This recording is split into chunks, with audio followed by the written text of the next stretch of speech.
It's time, my friends, for another Devo tip on Paul's rules for radicals in 2 Timothy. Let's look at rule number 7. Stay in the light. Well, we've been looking at Saul Alinsky's book, Rules for Radicals, and according to him, the most unethical of all means is the non-use of any means. I guess when the ends justify the means, it's okay to ignore that inner moral pull.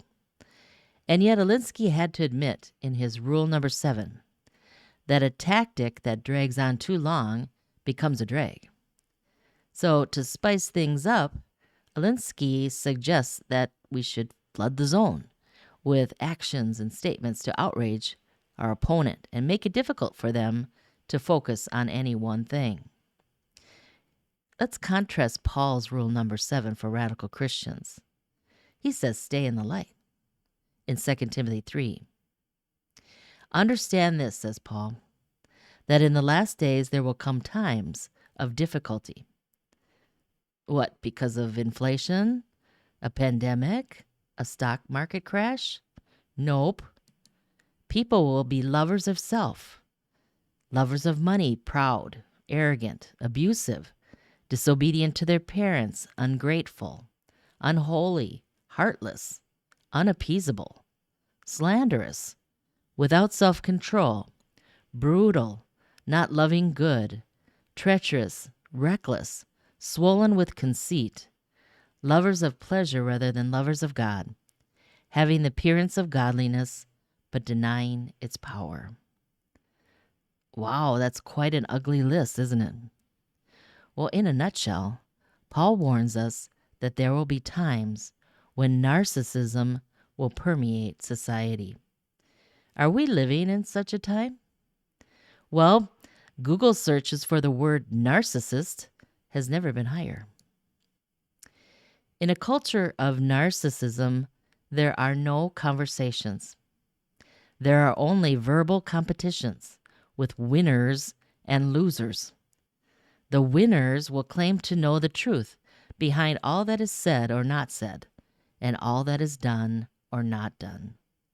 You see, the power of their all-knowing, all-powerful godliness is stunningly arrogant. Those poor losers, they're totally clueless that their every word, motivation, and action is under scrutiny.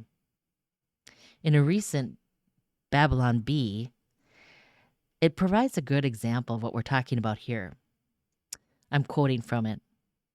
After confusion arose as to the interpretation of what Mr. Thompson was trying to say, Mrs. Thompson helpfully explained to him the true meaning behind his words. I know you think you know what you were trying to say, but trust me, that's not what you meant. Let me help you out here. Okay, this might sound funny on paper, but in real life, this is deadly. Pause and think about the claim of omniscience.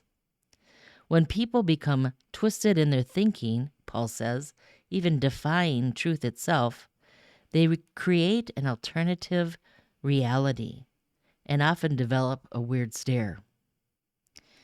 In a culture of narcissism, there is no forgiveness, only cancellation.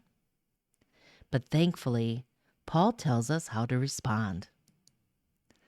He says, first, protect yourself. We don't need to explain or defend ourselves against every accusation. In fact, ignoring false statements is the best way to deal with gaslighting. Gaslighting is the psychological manipulation of a person, usually over an extended period of time, that causes the victim to question the validity of their own thoughts, perception of reality, or memories, and typically leads to confusion, loss of confidence and self-esteem, uncertainty of one's emotional or mental stability, and a dependency on the perpetrator. Protect yourself. Secondly, stay in the light. Only God is all-knowing. If we abide in the one who is ultimate reality, we will be free and at peace. And according to Paul, people with warped minds will not get very far, for everyone will see through them. That's 2 Timothy 3:8-9. So, what is spun in this life will be exhaustively unspun by Jesus on the last day. It's Revelation 20, verse 12. 1 Corinthians 4:5 says, He will bring to light what is hidden in darkness and will expose the motives of the heart. Yes, my friends, truth will prevail. It's only a matter of time.